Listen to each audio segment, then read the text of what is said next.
everybody. Hello, hello, hello. Give me 1 second.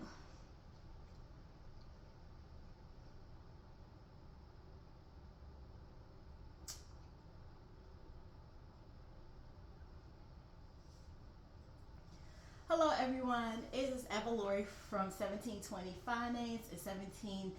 Uh, Hello, everybody. It's Avalori from 1720 Faith and 1720 Finance. And today I'm doing things a little bit differently, just because the state of everything that went on yesterday, which today is November 6th, but yesterday we had the election, the overall election in the United States, and I did not get a chance to come in live just because I know everyone was busy with just watching the election, going out to vote, casting their ballots, and just kind of gathering an overall sense of where this country is going as it relates to the presidency, what's going to happen with reproductive rights, and some of the other things that's up for grabs. I should say with an incoming president, and for all intents purposes of this video, I will not say his name because I do not strongly want to just, you know, I just don't want to say his name. Let's just put it like that. And I'm being totally honest. I just don't want to give him any type of praise or whatever because I just do not believe in the type of person that he is. But that is not what I'm here to discuss. Today I wanted to talk about, yesterday I was supposed to come live for day 5 of the gratitude challenge. And yesterday it was kind of befitting and I really should have went live, but I just kind of wanted to watch the election and just kind of just see where we were going. And yesterday, our gratitude challenge for day 5 was called Gratitude and Humility. And I think now as I think back on the last 24 hours, the events from yesterday carrying over to today, I'm kind of glad that I waited to do this specific topic because if anything, gratitude and humility is what we are needing in our country right now. For those of you who are joining me in a gratitude challenge, I put this gratitude challenge together because one of the things that I know that I often pray about, and sometimes I kind of gripe to God about, God, why is this happening? Why are you not giving me the things that I asked for? What is the delay? What am I not doing that I should be doing? What is the holdup? And in hindsight, I said, I'm going to take the whole month of November and just be in gratitude and thanks for everything that he's brought me from in the last year. And so that was why I came up with doing this gratitude challenge. But in the last 24 hours, because of everything that has happened, I want to reflect on just the gratitude piece of being able, I know specifically for me, being able to get out and vote, to make my voice heard, to make my voice known, to know that I don't stand for certain things. I'm never going to support somebody who's who has a racist attitude, who wants to bully, who wants to put fear in the hearts of people who aren't of a certain color, or put fear or tell a woman what she needs to do. So I thank God in a sense of the gratitude that I have been able to vote since I was 18 years old. I have been able to vote in several elections, and I felt like, more importantly, the gratitude of being able to vote years ago for the first black president and hoping to vote this year and have the first black female as a president. And so if anything, I want to give God the glory and the praise and just say thank you for allowing me to live to see the possibility of being able to see a black woman president. Even though it didn't come to fruition this go round, there may be a chance where it may come to fruition the next go round. Again, I hope and pray that God wills it that I will be allowed to vote in that election if we are so lucky enough to see another woman run, yet another black woman run. But I want to talk about humility as well. And so coming from James 4:6, it says, but he gives more grace. Therefore it says, God opposes the proud, but gives grace to the humble. When it comes to being humble, it takes a lot for us to humble. It takes a lot for us to admit when we're wrong. It takes a lot for us to change our ways. It takes a lot for us to change our mindset. It takes a lot for us to go and admit to someone that we've done wrong to. It takes a lot for us to admit and say, I am sorry for that particular thing that I have done. I'm sorry that I treated you in a disrespectful manner. I am sorry that I emotionally abused you. I am sorry that I physically abused you. It takes big character. It takes setting your ego aside. It takes setting your pride aside to actually say, I am sorry for what I put you through. I am sorry for the things that I did to you. And let me say something about being humble and showing humility. Showing humility and being humble does not make you weak. It does not make you any less human. It does not make the other person see you as weak. It should not make you defeated. It should not make you feel like someone has one up over you. It should not make you feel like you are a scumbag or lowered in the dirt because you actually had to humble yourself and apologize for the wrong that you did. God says that we are to humble ourselves. We are to humble ourselves to Him. We are to humble ourselves to our brothers and sisters when we are wrong. We are to humble ourselves in the face of when we have done something to someone that we absolutely know they did not deserve it. And so when it comes to being humble, I feel like humble is something that each of us have to work on. Humble allows us to be gracious. Humble allows us to show some type of gratitude to God. It also shows us gratitude. It also gives us and shows us gratitude to the person or to the people that we have hurt. And that's one of the things that is lacking amongst a lot of people is the humbleness or the ability to say, I have hurt you. I am sorry. You know, I am disappointed in myself for the things that I've done to you. Would you please accept my apology? Would you please accept my sincere apology? Again, sometimes it takes us going through the worst of times for us to go back to someone and say, I apologize. I am sorry. I am, I don't know what was going on in my mind when I did these things, but I am asking for your apology. And again, it is up to that person if they decide they want to accept your apology. But we also have to remember, accepting someone's apology and granting forgiveness is for us, not for them.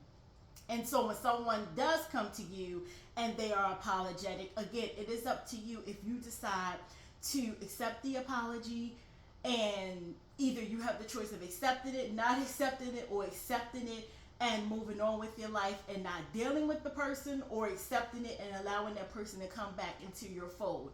But however, the apology that they give to you or the apology that you give to them is for that person.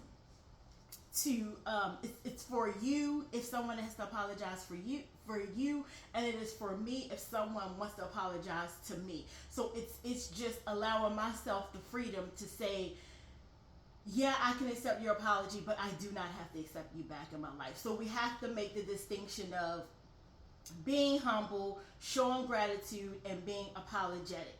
And so I feel like when it comes to the state of this presidency, what we are looking for in the next couple of years, I feel as though the person who is now going to be in office, I feel as though he has not humbled himself. He has not shown any gratitude. He has not, it's a game for him. It is just, I feel like it's just, he hasn't shown certain races of people that he's humble enough to do the work. And I'm just going to leave it at that. And so our centering scripture again for today comes from James 4:6. but he gives more grace. Therefore it says, God opposes the proud, but gives grace to the humble. So our questions for tonight is, how does thankfulness keep you humble before God? How can you remember that all you have comes from him? So I'll use me. For me, how does thankfulness keep you humble for God? I definitely have been humbled in the last year in dealing with personal circumstances that have happened in my life. Being humble, asking God for forgiveness, being thankful that he has brought me through one of the most tumultuous times of my life, a time that I think that I would not have so soon in my life. I have to give him grace. I have to give him thanks, because if it wasn't for me being deep in prayer, reading his word, just studying him, just allowing myself time to grow in his word, harnessing in on my faith, and just learning that it takes time. We have to give ourselves time, but along with God, we can heal, we can grow, we can move on.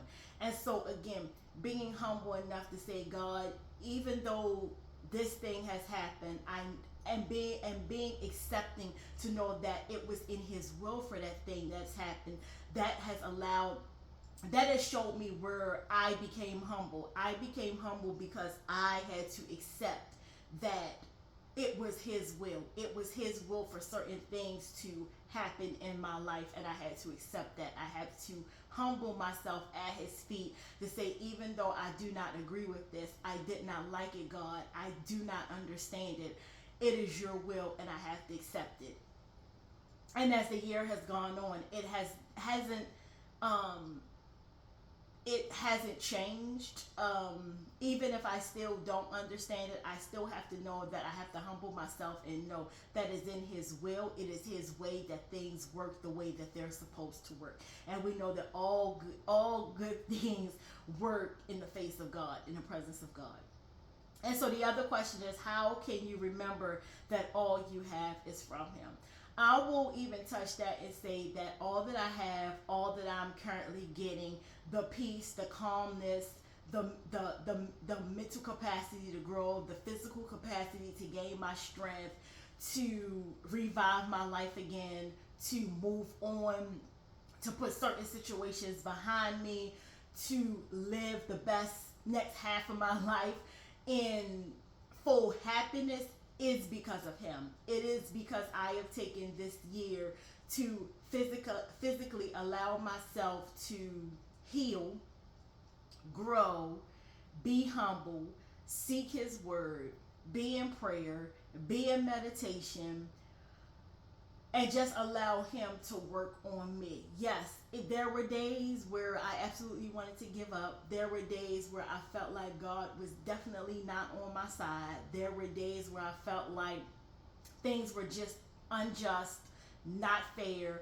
I felt like he did the unimaginable, which, like, God, you really could have waited for years to do this.